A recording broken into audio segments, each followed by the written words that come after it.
بما أغويتني لأزينن لهم في الأرض ولأغوينهم أجمعين إلا عبادك منهم المخلصين قال هذا صراط علي مستقيم إن عبادي ليس لك عليهم سلطان إلا من اتبعك من الغاوين.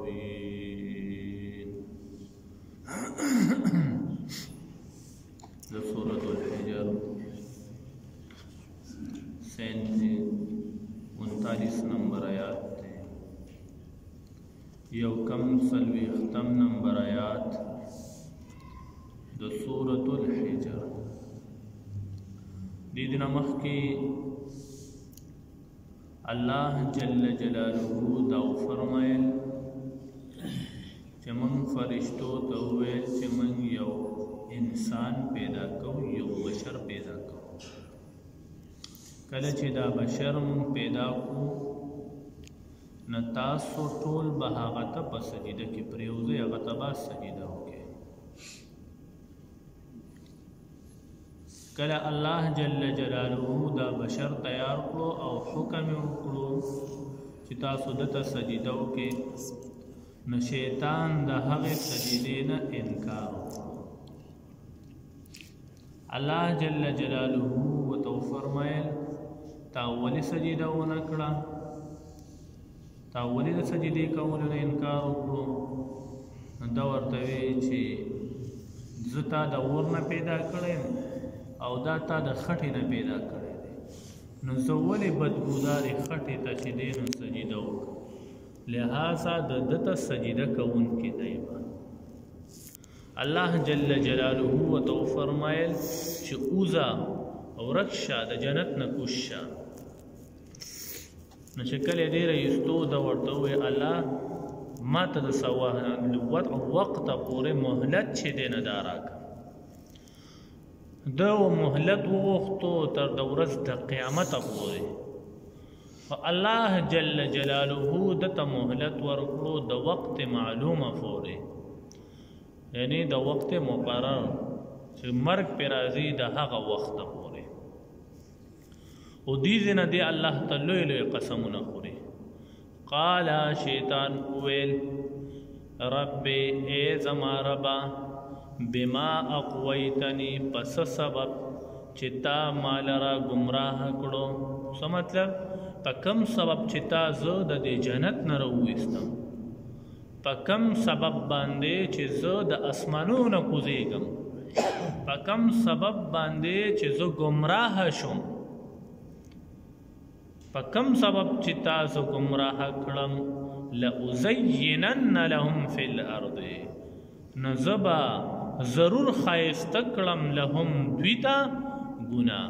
په کم ځای کې؟ فی الارض په ځمکه کې. زه به دوی ته ګناهونه ښایسته کوم په دې ځمکه کې.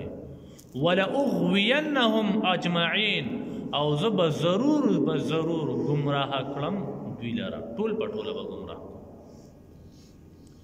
حدیث کې راځي نبی علیه الصلاۃ والسلام فرمایي و شیطان قسم خوري سوی یا ربی بعزتی وجلالی، الله ستا په عزت مې قسم وي، ستا په جلال مې قسم وي، لا ازال، زه به همیشه یما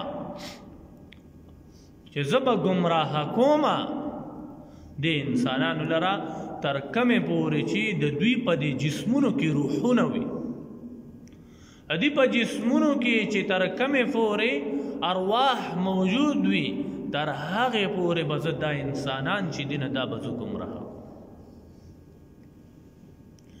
الله جل جلاله ورته قسم خوري څه وایي؟ وي زما دې په خپل عزت باندې قسم وي، زما دې په خپل جلال باندې قسم وي چې تر کمې پورې زما دا بندگان استغفار غواړي، زه به د دوی بخښنه کوم. زبا دوی معاف کوم زبا دوی ته مغفرت کوما چې کله دوی زمانه معافی غواړي.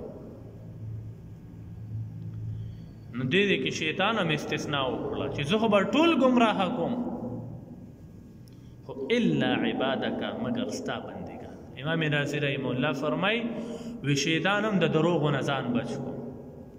نو معلومیږي دا دروغ ویل دا یو ډیر قبیح فعل دی چې شیطان هم د دروغ نه ځان بچ کوي. شیطان په هر ګناه کې مسلط دی خو لیکن د دروغ د ګناه نه شیطان چې دی نو هم ځان بچ کړی. همو مسلمانان ښه بې درېغه وایو ښه بې درېغه او داسې په فخر سره لا بیا وایو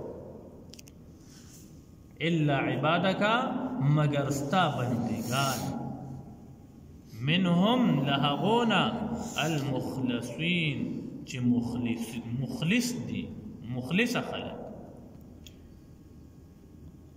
تا خالص کړي دي خالص خلق ستا یا دا مخلصین دي د لام په کسرې سره لام په زیر سره دی مخلصین چې کم اخلاص کوون کی دي په عبادت کې او دا اخلاص څه چیز دی.